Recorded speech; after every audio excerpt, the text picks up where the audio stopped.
China's Evergrande Group, the real estate giant whose default 2 years ago accelerated a broader property debt crisis in the country, has now filed for bankruptcy in New York.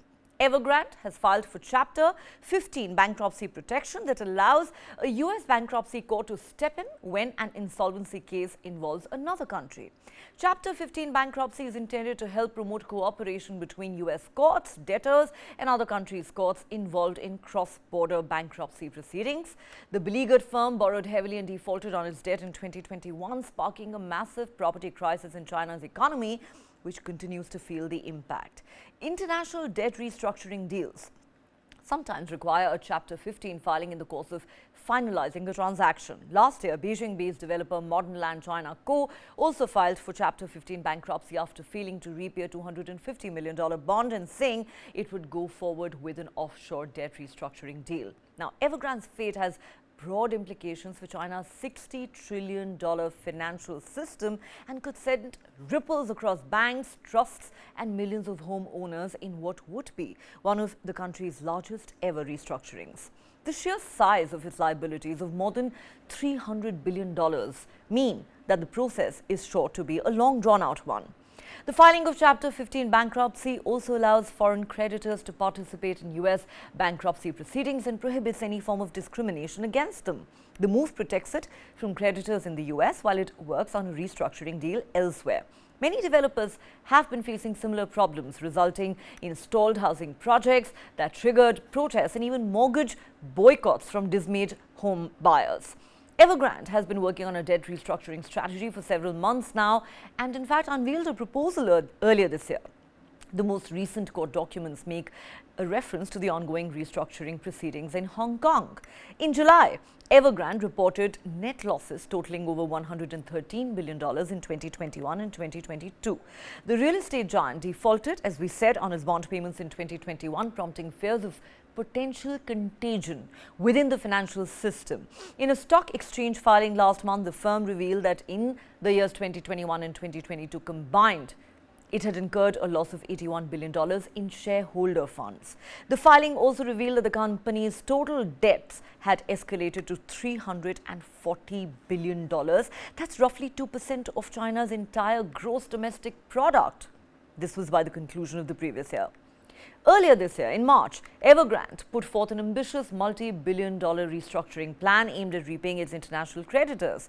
Now, this colossal debt restructuring plan was meant to tackle liabilities surpassing $270 billion and was touted as China's largest ever initiative of its kind.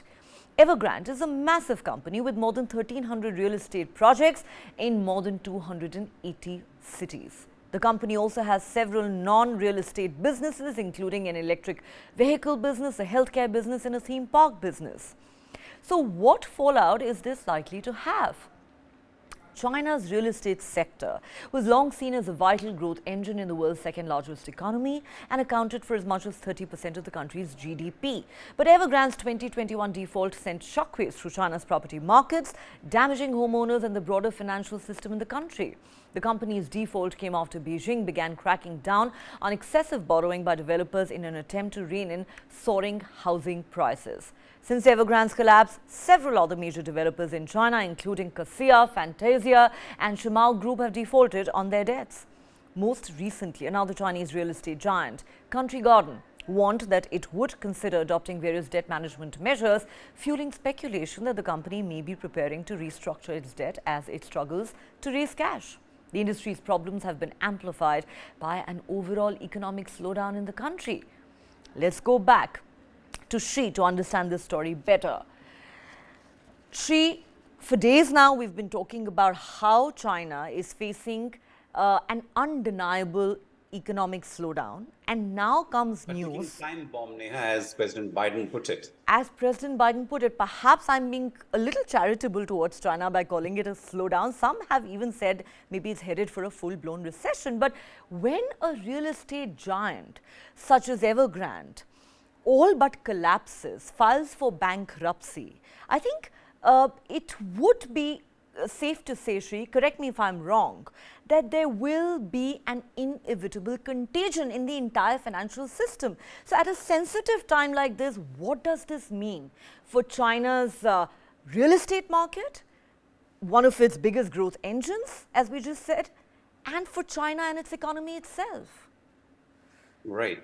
So, Neha, the Evergrande story has been playing out since 2021. And the reason why Evergrande is seeking a US court bankruptcy protection is to make sure that the reorganization that it is working on with a bunch of creditors is not thrown out of US court can intervene and make sure that the negotiations happen properly and the interests of the businesses and the assets are protected. So that's a reason why Evergrande is like filing for this protection in the US, apart from the fact that it has US assets. So there is some sweet irony in this that the largest indebted Chinese developer is seeking the protection of a US court to make sure that its restructuring goes through. Now, that apart, Neha, I think the real question is what happens to China's real estate market? Is it going to implode? I think that really is the million-dollar question, Neha, because if you look at China over the last 30 years, if you can call China as a rocket, then one of the engines on which the Chinese economic rocket has propelled itself is basically the real estate industry. And how did that happen? As China grew, developed manufacturing, and these factories came up along all its big coastal cities, millions of people moved from the villages to cities, and that required that you have to build housing and homes for all these people. So over the last 30 years, China has invested tremendous amounts of money on building homes and infrastructure. In fact, the Chinese home industry is the largest in the world. So out of every 10 new homes that are sold around the world, 5 are sold in China. So that is the size of the Chinese real estate market, Neha. And as you yourself said, the total asset size in real estate in China is roughly $65 trillion.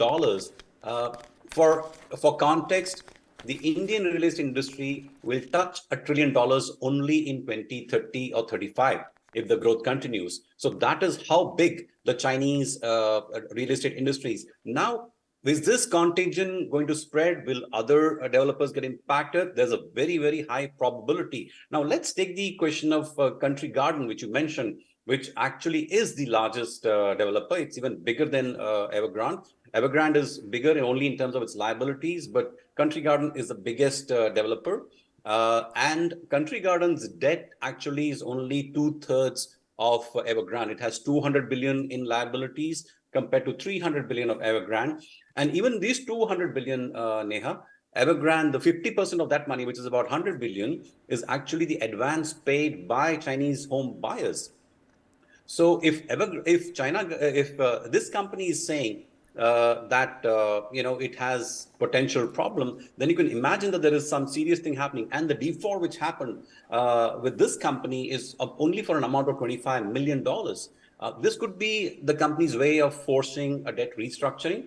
But let us assume that they are having a cash crunch. So this is a very significant problem which China is going to face. And this will then percolate to all others, smaller developers, the entire supply chain in the real estate industry, whether you're a cement supplier, steel supplier, or even the engineering companies, the companies that supply the appliances, hardwood, because a house takes all kinds of things to put together. So this could potentially take China into a downward spiral. And in some sense, this problem started happening after COVID, when maybe it was just a poor timing by China, but when it came with this 3 red lines rule, which restricted how much leverage the Chinese developers could take, that probably was an unfortunate kind of a timing from China's perspective. The intention was good to slow down the insane amounts of money that were chasing real estate. President Xi Jinping wanted the economy to course correct and grow at a more realistic pace, and that was planned at that time. But along with COVID, it has actually become a big problem now for China. The question now is, for the top 100 developers, the problem is that of demand. The economic slowdown in China has actually taken buyers off the market. So these buyers have collectively looked at something like a 30% drop in sales of their homes. And this could potentially get worse. As we discussed, China's unemployment rates are going up, especially among the youth, who tend to be your home buyers to begin with because they are not homeowners. They want to buy their first home, get married, raise a family. So that's your big market. If that gets impacted, then it's going to compound the problem for Beijing. So far, Beijing has refrained from bailing out the industry, saying that housing should be for living, not for speculation. And it also didn't want to create a situation where companies could keep, like borrowing and get bailed out by the government. So that is a moral hazard which Beijing didn't want to encourage. But now it looks like, Neha, that Beijing may not have any option but to step in and help the developers, because let us not forget, a lot of the provinces where these real estate developments are happening, they get their revenue from these building projects by way of taxes. So what happens to these provinces if these developers go down and their revenues are impacted? Then the entire problem, for most people, home is their single largest investment. If that gets impacted, you have potentially serious social problem on your hand, which of course Beijing wants to avoid at all cost, Neha. Absolutely. Well, if the real estate industry of China is on the verge of an implosion, I'm not sure how much Xi Jinping calling for patience and resilience is going to help matters.